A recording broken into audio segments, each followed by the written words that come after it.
Right, my name is Nantchev, and this channel is all about helping you become a remarkable entrepreneur. So click on the subscribe button below and press the bell notification right next to it for the latest uploads. Now, how do you go about creating endless amount of content for your audience?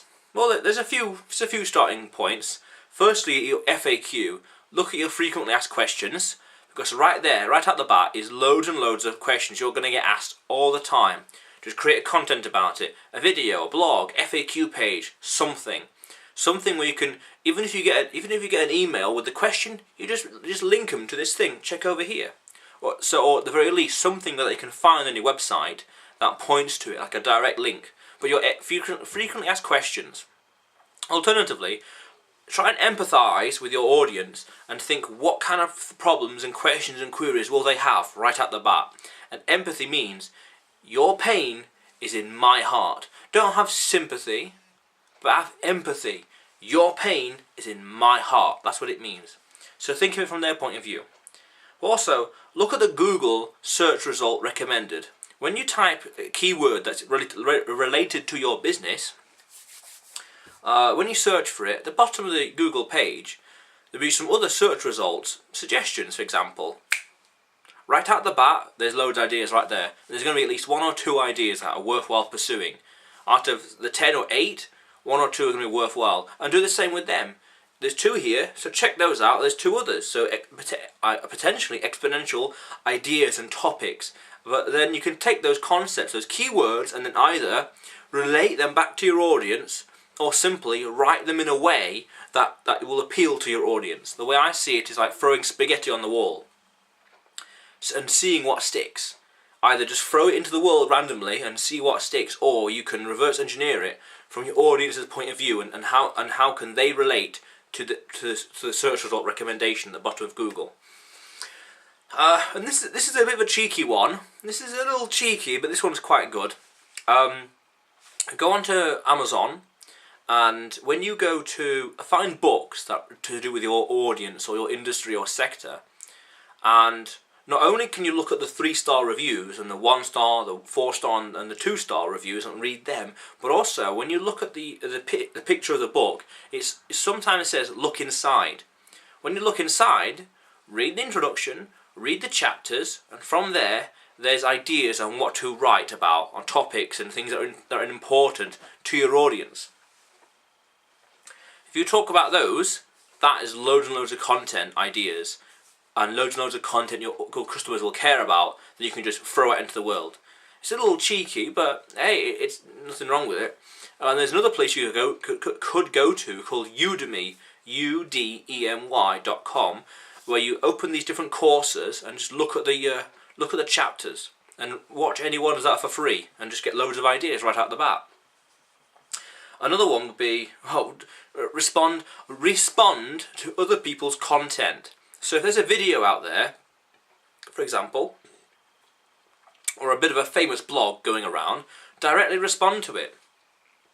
Have the same title or response, colon, in the same title, and put your view on it, put your slant on it. This way, the people that are searching for that content, the original one, they're likely to spill over and find yours, because yours is diametrically opposed to it, or diametrically linked to it.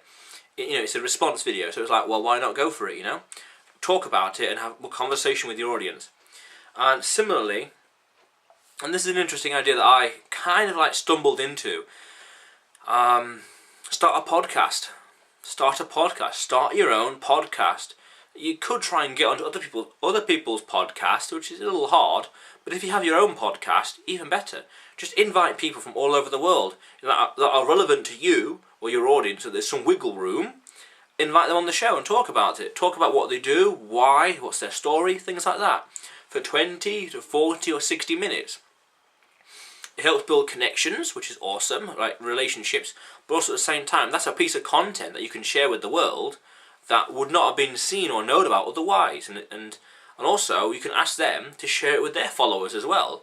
I think it's only fair, because their audience would want to see them as well. So it's only fair if they share it. And also at the same time, subsequently, by having a podcast, you learn a lot of stuff by talking to people. You learn a lot of really cool things. I started a podcast in late July 2017, and it's like November now, and I'm on like episode 68 or 69, and it's like, wow, I've learnt a few things and changed and ideas and principles and strategies, and like, wow, I've learnt a bit, and I got one or two good connections as well from it, which is really useful. But that I'm digressing. But start a podcast, and every time you invite someone, or every time you interview someone, that is a fresh piece of content you can share with the world as a whole. But also, you can dissect it, reverse engineer it, and upcycle it in so many ways. It's all information, it's all data, it's all ideas and intellectual property, cheat sheets, infographics, blogs, little books. The list is endless. Take those topics, do little videos about it, talk to the person for like, or even have them back on and talk to the person for like 5 or so minutes about this one specific problem. It's amazing. It's just shit, because it's sharing ideas, and how can you package ideas and information? Loads of ways. Audio books, it's endless. And when you mix with people that are relevant to your audience, you can get some synergy, you can get more ideas. It literally is something like 2 + 2 = 5. So those are some ideas to come up with loads of ideas and concepts. But the key is to make it relatable to your audience. It's something they've got to care about, or be searching for, or want to know about, or that will pique their curiosity. Because if you fail to do any of those, then it's going to get flat on its face, and that's a bit of a letdown. But anyway, the question of the day is, how are you going about creating content and coming up with content ideas? How are you doing it? Comment below. In the meantime, however, remember that this channel is all about helping you become a remarkable entrepreneur. So click on the subscribe button below and press the bell notification right next to it for the latest uploads. How cool is that?